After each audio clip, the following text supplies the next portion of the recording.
Right now, Sleaze, presented by McDonald's. The best part about working at McDonald's is the people.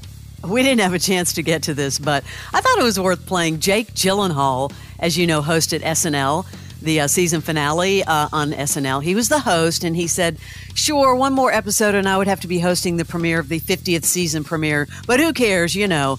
And then he broke into song. This was bad. This was good, bad. That's what I'm saying. Yeah, good, bad. I was actually SNL's first choice to host the finale after a lot of people said no. I guess they're all holding out for the 50th, but not me, not little JG. I'm the one who said yeah. They asked Pedro Pascal, but he wasn't around. Zendaya said no, cause she'd be out of town. Even asked Gosling to come back again. Just hosted 3 shows ago. Man, that's some bad singing. Listen, I thought I was going to walk into Roadhouse not liking it. I actually liked it. Did you ever watch it? No. With Jake Gyllenhaal and how he got beefed up for that movie? I saw the original, obviously, like everyone else, but no, I didn't. Yeah. I didn't go in. Barnes. Sorry. Everyone's talking about Bennifer, Ben Affleck, and Jennifer Lopez. Are they together or not?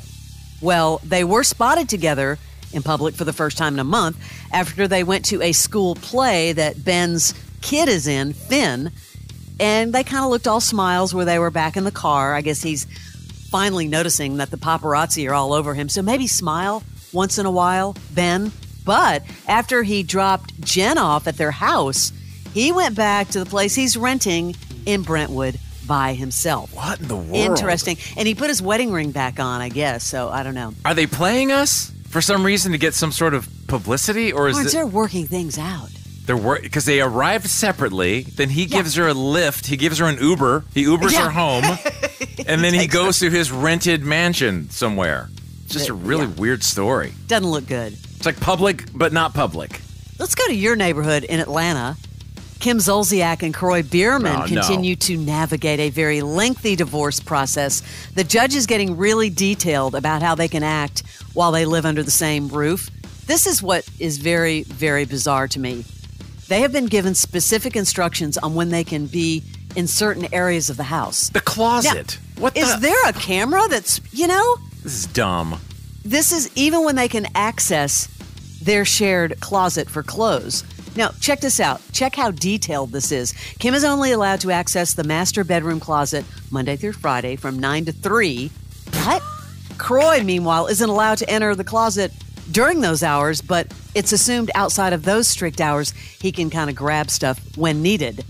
One other requirement, was added. No selling stuff, because remember, she was selling stuff, her stuff. Anyway, when have you ever seen a judge get so detailed about a closet? Look, dudes don't need that much space. Ladies, you already know. You shun us to whatever corner you don't like in the closet, and that's ours. But dude, just take your stuff. I don't understand. In one of your other bankrupt home rooms. Is the judge trying to be in a reality show? What is happening here? Apparently, from what you hear, this is her probably leaking these stories out. She cannot stand, from what people say, to not be the center of attention. Well, I do agree with that. Rest in peace, Dabney Coleman, the actor who made a generation hate their bosses. Remember? Franklin Hart Jr. in 9 to 5 has died, passed away at his home in Santa Monica Thursday. And all those talks about 9 to 5 and doing more 9 to 5 stuff. Anyway, he was a great actor. Rest in peace. They finally found the attacker for Steve Buscemi in New York, and they arrested him. Yeah, police arrested him Friday in connection with the assault. This is crazy how many people are like punching actors and actresses in New York City. The judge has set a bail at $50,000. What's going to happen to him? I wonder if that's just the volume of actors and actresses in New York City and it's not targeted. You know what I mean? Because they're just going out. At first, it was young it's girls. Random, yes. And now all of a sudden, a few celebrities are getting caught up in it. I don't know if that's like targeted or just happens Copycat? to be. I mean, it's so small, right? Manhattan, and you have a lot of people in the entertainment biz. It's bound to happen. Well, and there are surveillance cameras everywhere. Glad they caught this idiot. Remember the story about John Oates? This is a crazy story. He was trying to sell his half of the company that he owns with Daryl Hall, and it turned really ugly. He's finally speaking out about it on ABC News with Michael Strahan. I got frustrated, and I said, you know what? Daryl has always wanted to be his own man. I said, I'm going to give him the opportunity to do that. If I sell my half, he can do what he wants. And it was kind of ruining my life, to be honest with you. I wasn't happy. I see nothing wrong with that. I don't either. And Yeah.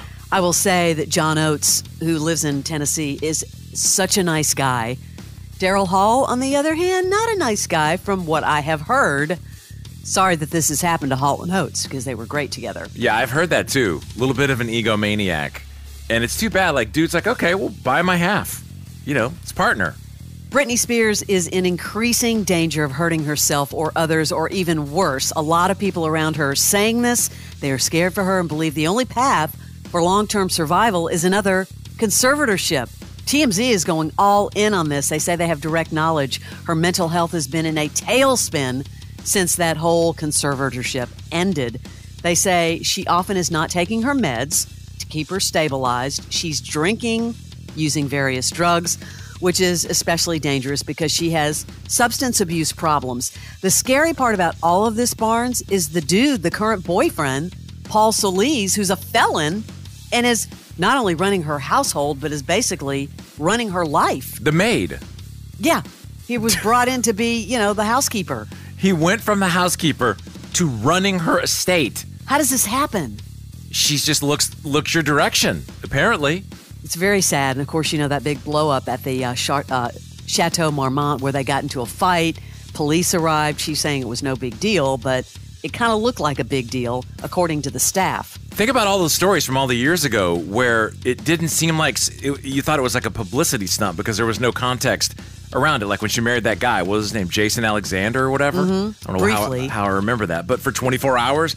Right. So these decisions, it's been going on like that for a long time. I love that you pulled out the first husband or the second husband. I don't know how. Was he the first or second? Was he before Federline? I feel like after. You know who feels really bad about all of this is Melissa Joan Hart. She said she started something that she feels bad about, taking Britney out to clubs back in the 90s. I guess they did that movie together, You Drive Me, or the video or whatever, and she said Britney was only 17 at the time. I feel really bad about that. That is your Celebrity Sleaze.